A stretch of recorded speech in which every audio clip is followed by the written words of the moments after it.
Everyone. इस video में हम केंद्रीय प्रवृत्ति के माप यानी कि मीजर्स ऑफ सेंट्रल टेंडेंसी के बारे में बात करेंगे।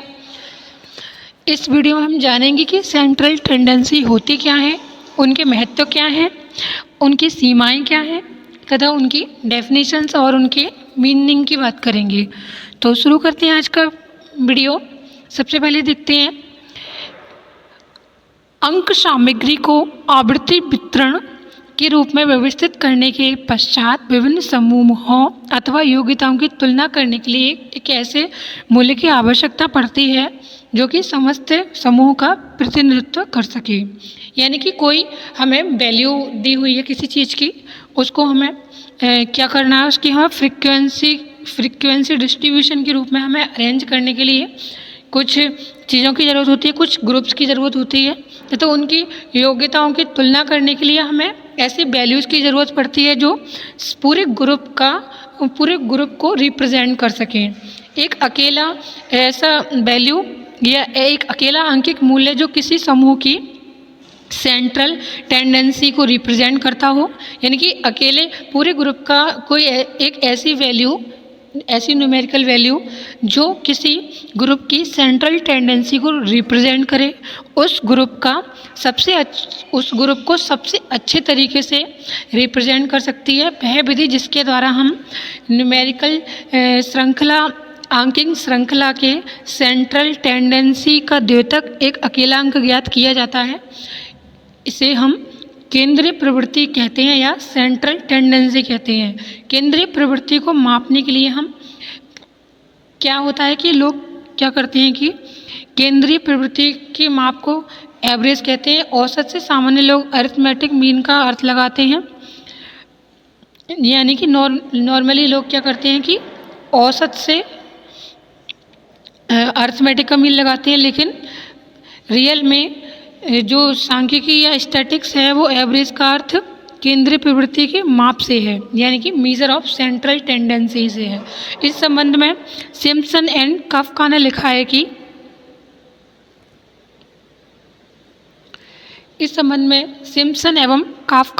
है कि एक केंद्रीय प्रवृत्ति का माप वह विशिष्ट मूल्य है जिसमें चहुं और अन्य अंक संगठित होते हैं या जो अंकों को दो अर्ध भागों में विभाजित करता है। A measure of central tendency is a typical value around which other figures congregate or which divides their number in half. Ross के अनुसार केंद्रीय प्रवृत्ति का मान वह मान है जो कि सारे आंकड़ों का सर्वश्रेष्ठतम प्रतिनिधित्व करता है, यानी कि सेंट्रल टेंडेंसी का मान वह वैल्यू है जो सारे जितने भी डाटा दिए गए हैं उनमें सबसे अच्छा जो रिप्रेजेंट करे। It is that value which typifies or best represent the whole distribution. किसी आंकिक श्रृंखला के अंक अपने मूल रूप से निरर्थक रहते हैं, उनको सार्थक बनाने के लिए और उनसे कुछ अर्थ निकालने के लिए उनका एवरेज निकालना होता है, तभी उन अंकों का हम अर्थपूर्ण उपयोग कर सकते हैं।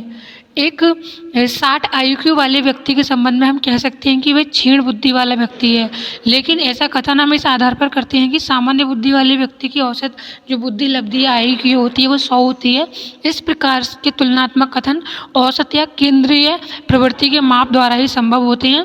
औसत के संबंध में JP गिलफोर्ड ने लिखा है कि व्यक्तियों के निरीक्षणों के एक समूह के केंद्रीय मूल्यों को इंगित करने वाला अंक एक औसत होता है। An average is a number indicating the central value of a group of observations of individuals. अतः औसत को किसी समूह या विशेषता के प्रतिनिधित्व के रूप में प्रयोग किया जाता है। समस्त अंकों की प्रवृत्ति प्राय किसी केंद्रीय अंक या मूल्य के चारों ओर केंद्रित होती है। इस प्रवृत्ति के माप को ही हम केंद्रीय प्रवृत्ति के माप कहते हैं। इस संबंध में सिम्पसन एवं काफ्का ने लिखा है कि केंद्रीकरण की ओर प्रवृत्ति ने जो यद्यपि सार्वभौमिक नहीं है, औसत के वर्णन के के लिए केंद्रीय प्रवृत्ति के माप नामक पद को स्थापित किया है। यह पद सांख्यिकीय भाषा का अभिन्न अंग है, लेकिन सदैव प्रासंगिक नहीं होता। The tendency towards centralisation through not universal has established the expression measure of central tendency to describe an average. The term is embedded in statistical language, but it is not always prescient. सामान्य रूप से मनोविज्ञान और शिक्षा में प्रयुक्त केंद्रीय प्रवृत्ति की माप जो होती हैं वो तीन होती हैं जिन्हें हम नॉर्मली जानते हैं, जो हमने अपने जीवन में कभी ना कभी ज़रूर पढ़ी होती हैं, जिन्हें हम मीन और अर्थमेटिक मीन यानी कि औसतांक, मध्यांक यानी कि मीडियम, बहुलांक यानी कि मोड के नाम से जानते हैं। अगर हम इनके महत्व की बात करें तो सेंट्रल टेंडेंसी के मान द्वारा हम किसी समूह की विशेषता का आकलन सरलता से कर सकते हैं। प्राय पूर्ण सूचना उपलब्ध न होने पर भी हम केवल सेंट्रल टेंडेंसी के मान द्वारा कुछ कंक्लूजन निकाल सकते हैं। इन मेजरमेंट के द्वारा विभिन्न ग्रुप्स की तुलना करना संभव हो जाता है। H.E. गैरेट के अनुसार केंद्रीय प्रवृत्ति की उपयोगिता देख लेते हैं। केंद्रीय प्रवृत्ति की उपयोगिता के बारे में बात करें तो यह एक अकेला ऐसा अंक होता है जो समस्त अंकों का प्रतिनिधित्व करता है तथा समस्त समूह के कार्य संपादन का संक्षिप्त विवरण प्रदान करता है। इसके द्वारा विभिन्न समूहों के टिपिकल कार्य संपादन की तुलना में संभव हो जाते हैं, यानी कि जो कठिन कार्य होंगे वो विभिन्न प्रकार के समूहों के जो कठिन कार्य होंगे तथा वो इसकी सहायता से बहुत ज़्यादा सरल हो जाएंगे या संभव हो जाएंगे। यह एक अकेला ऐसा अंक होता है जो समस्त अंकों का प्रतिनिधित्व करता है, यानी कि हमने जो सेंट्रल टेंडेंसी लेते हैं वो हम कुछ ऐसे अंक लेते हैं जो कि पूरे ग्रुप के सारे नंबर्स को उनमें रिप्रेजेंट करें। इसके अतिरिक्त केंद्रीय प्रवृत्ति यानी कि सेंट्रल टेंडेंसी के माप द्वारा उच्च सांख्यिकीय गणना में सहायता मिलती है, जैसे स्टैंडर्ड डेविएशन, मानक विचलन, कोरिलेशन आदि। यह माप प्राथमिक माप के रूप में प्रयोग किए जाते हैं और इनके बिना उच्च कोटि के सांख्यिकीय अनुमान संभव ही नहीं है। यानी कि इन मापों को हम प्राइमरी मेजरमेंट के रूप में उपयोग करते हैं और इनके द्वारा अच्छे उच्च कोटि के हम सांख्यिकीय अनुमान नहीं लगा सकते और वो संभव ही नहीं है। तो आज हमने इसके बारे में जाना। इसके बाद हम इसकी सीमाएं या लिमिटेशंस देख लेते हैं। अगर हम केंद्रीय प्रवृत्ति के मापों की लिमिटेशंस की बात करें तो केंद्रीय प्रवृत्ति के मापों की सबसे बड़ी सीमा यह है कि इसके द्वारा केवल वैयक्तिक विशेषताओं पर ही प्रकाश डाला जाता है, यानी कि यह केवल इंडिविजुअल स्पेसिफिक कैरेक्टर पर ही केवल प्रकाश डालती हैं। सामूहिक गुणों, विशेषताओं और उपलब्धियों पर उन अवस्थाओं में जब समूह विषम जातीय हो इनसे कोई प्रकाश नहीं पड़ता। यानी कि अगर समूह अलग अलग टाइप के हैं तो इनसे कोई फर्क नहीं पड़ता या प्रकाश नहीं पड़ता। हम एक समूह की औसत उपलब्धि का ज्ञान तो इससे प्राप्त कर सकते हैं, पर समूह में सबसे अच्छा या सबसे कम उपलब्धि वाले व्यक्ति का ज्ञान इन मापों से नहीं कर सकते।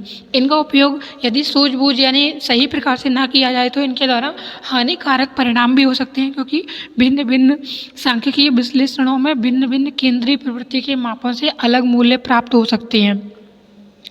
तो आज हमने केंद्रीय प्रवृत्ति के माप मेजर्स ऑफ सेंट्रल टेंडेंसी के बारे में बात की, जिसके में हमने अर्थ के बारे में जाना, उसकी परिभाषा के बारे में जाना तथा हमने उसकी डेफिनेशंस के बारे में, उसके सिग्निफिकेंस या इम्पोर्टेंस के बारे में जाना।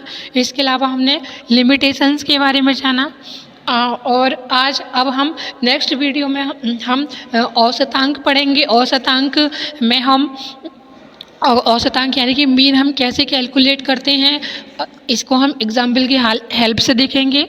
इसको हम computation of mean from ungrouped data तथा इसको हम 2 मेथड से देखेंगे तथा इसके अलावा हम इसका मीन यानी कि व्यवस्थित आंकड़ों का औसतांक मीन ऑफ ग्रुप्ड डाटा तथा अनग्रुप्ड डाटा दोनों प्रकार से कैलकुलेट करेंगे।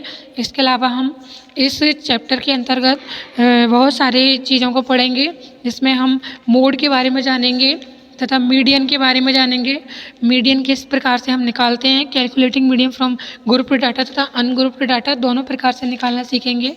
इसके अलावा हम मोड के बारे में जानेंगे तथा इसके अलावा हम मीडियन की स्पेशलिटीज़ के बारे में जानेंगे। तो आई होप कि आप लोगों को ये वीडियो पसंद आया होगा। आने वाले टाइम में हम आप लोगों के लिए ऐसे ही स्टैटिक्स से रिलेटेड अच्छी अच्छी वीडियो लाते रहेंगे। अगर आप लोगों को ये वीडियो पसंद आया हो तो वीडियो को लाइक और शेयर, चैनल को सब्सक्राइब करना बिल्कुल ही मत भूलिएगा। मिलते हैं नेक्स्ट वीडियो में नेक्स्ट टॉपिक के साथ, तब तक के लिए नमस्कार।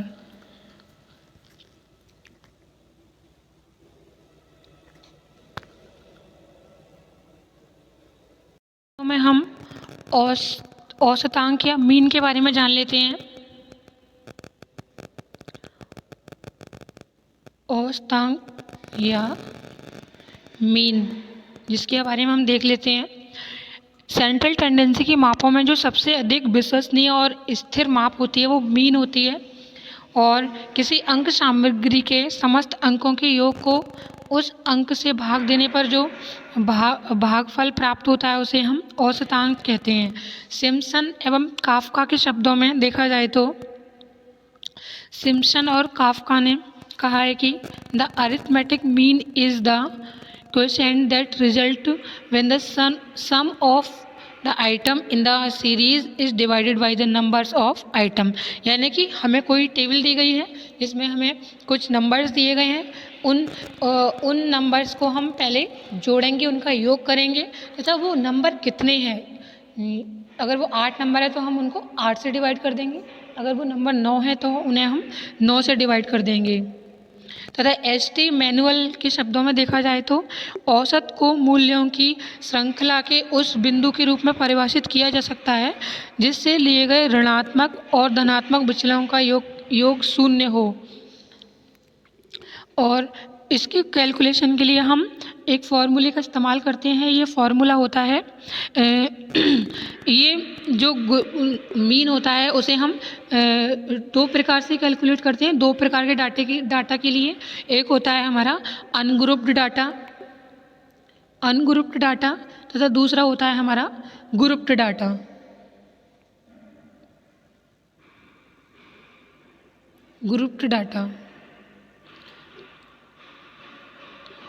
अब ग्रुप्ड डाटा को भी 2 टाइप से कैलकुलेट किया जाता है, इसका मीन रियल मीन मेथड तथा एज्यूम मीन मेथड। तो पहले हम अनग्रुप्ड डाटा के बारे में जानेंगे। Computation of mean from ungrouped data. मान लीजिए कोई क्वेश्चन है जिसमें हमें कुछ नंबर दिए गए हैं, जैसे कि 5, 4, 7, 8, 6, 12, 11, 10, 3 और 4। अब हमें क्या करना है कि इसमें फॉर्मूला लगाना है जिसमें हम इन सब अंकों का सम कर लेंगे। अगर हम इन सब अंकों को जोड़ लेंगे तो हमारा कितना आंसर आएगा? 5 + 4 9, 9 + 4 16 + 24 + 6 30, 30 + 12 42 + 11 42 + 11 53। इस प्रकार से इन सब का जो योग आएगा, यानी कि जो इनका सम आएगा वो कितना आ जाएगा? 70 आ जाएगा। अब हम इसमें क्या करेंगे, एक फार्मूला अप्लाई करेंगे। उस फार्मूले को हम ऐसे डिनोट करते हैं, मीन निकालना है मान लो हमें किसी चीज़ का, तो हमें इसका मीन या हमें औसतांक हमें ज्ञात करना है। तो हम क्या करेंगे, सिग्मा x अपॉन n, ये हमारा फॉर्मूला है ग्रुप्ड डाटा, सॉरी ये हमारा फॉर्मूला है अनग्रुप्ड डाटे का वो निकालना, मीन निकालना। तो इसमें जो ये है, ये अंक हैं, इसको हम अंक कह सकते हैं, तथा जो सिग्मा एक्स है अंकों का योग है, तथा ये समेशन लिखा गया है इसको हम योग कहते हैं। इसके अलावा अब हमने क्या किया, जो हमारे नंबर्स थे टोटल वो हमारे 10 नंबर्स थे, तो हमने इन सबको जोड़ा जो कि 70 आया, और जो नंबर थे हमारे 10 थे, इनको हमने डिवाइड कर लिया, तो हमारे जो अनग्रुप्ड डाटा का जो मीन निकला वो हमारा 7 आ गया। आई होप कि आप लोगों को ये वीडियो पसंद आया होगा।